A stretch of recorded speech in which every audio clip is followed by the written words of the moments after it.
Hello, Seiiti Arata.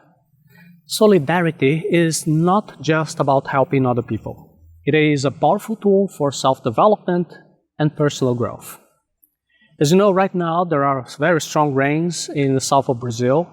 There is a tragedy in the local communities that need help. So I want to make an invitation here so you can help the Hospital of Rolante, Hospital de Rolante, and I'll leave the link here, in which you can do a donation to that hospital directly using Bitcoin, which is a digital money that can go straight to the people who need it without going through intermediaries. That's one of the advantages of Bitcoin. You can make sure that the money will reach directly the people who need. Now, why should you care? What do you gain from it? Maybe you say, I don't even know where that place is. Well, acts of solidarity are not just to help other people. They will also change your personal beliefs, how you see yourself, your actions, and how you experience your life. Let me explain all of that.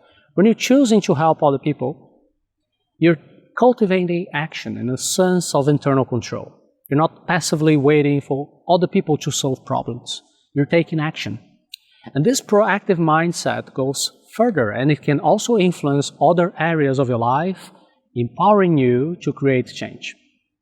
Solidarity also develops empathy, which is another very useful tool. It will expand your capacity to understand other people's perspectives. It is a tool that will improve your life. Empathy is not just about being nice to other people. It's much more than that. And ultimately, solidarity will also make you a better person, will connect you with a sense of purpose and meaning through contribution. This will build relationships and networks with like-minded people, also appreciate change and action, will generate a mindset of generosity and compassion. These are all qualities that will improve your life in amazing ways. Now, some people might be thinking, well, but okay, there is a problem there, but isn't it the job of the government to do something? Because we pay taxes for that. You see, when we are relying on institutions to promote public good, there is a danger that we start to depend too much on the state.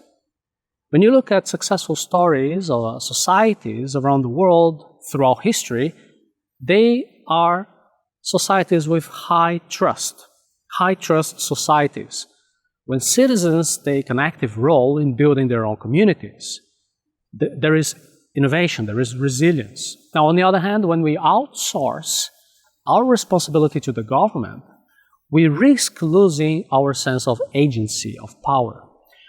This is especially problematic in cases of inefficient or corrupt governments. The people in power can exploit the dependence of society, raising taxes, expanding control, and also providing poor services. This is a cycle that will erode and stifle grassroots solutions. Now, very important here, I'm not criticizing a political party A or political party B. My comment is non-partisan. This is just a comment of logic. The logic goes as follows. If the government can be elected and stay in power by offering help for everything, does the government have incentives to have the people being independent and strong? Or is it more advantageous for the people to be dependent and weak? There are studies by Douglas North, an economist who has been awarded the Nobel Prize, and basically you can see that governments do not have incentives for the long-term well-being of the population. The incentives are not there. North has a whole body of work based on the concept of institutions, which are the ways societies can organize themselves, what are the rules of the game. And he argues that a society's political and economic institutions are shaped by the interests of the people who are in power. So if a government can stay in power by creating a dependent population, they may not have the incentives to have a citizen independence and empowerment. In other words, a government that provides excessive benefits and assistance, they might inadvertently or purposefully create a culture of dependency that hinders the society's development to become strong.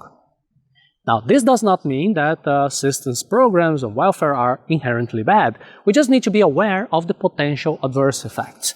because everything has a cost, right? Government assistance, the money has to come from somewhere. It has to be financed either directly through taxes or indirectly with debt and inflation. And then there is the whole inefficiency problem that can be avoided if society itself has the capacity to solve their own problems directly.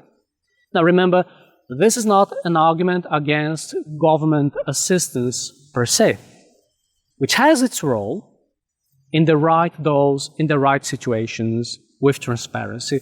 Now this is an invitation to think about the other side. What about the power of the people, the solidarity?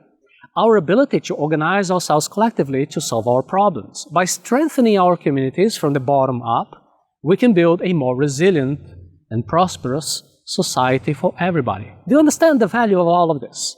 Supporting bottom-up community efforts, initiatives, this is so important because when we donate directly to the local projects, we're aligning our resources with the specific needs of these neighborhoods. We are bypassing the bureaucracy. We're investing in innovative solutions created by the people. They know what they need. Grassroots solidarity movements, they build self-reliant, resilient communities. They can face challenges with creativity by uniting themselves with high trust. These are the principles of being a voluntary effort that will have meaningful change without the coercive structure of a bureaucratic initiative. So please take a moment to reflect how you can practice solidarity. We all have a role to play in building this high-trust society. Let's start today. One generous gesture per time. Solidarity is a bridge to personal and collective flourishing. Let's take this initiative together. This is very important right now. I'm going to share once again the link, kainos.io/Hospital de Rolante. That's the link. You can donate with Bitcoin, which is money that can go directly to the people who need.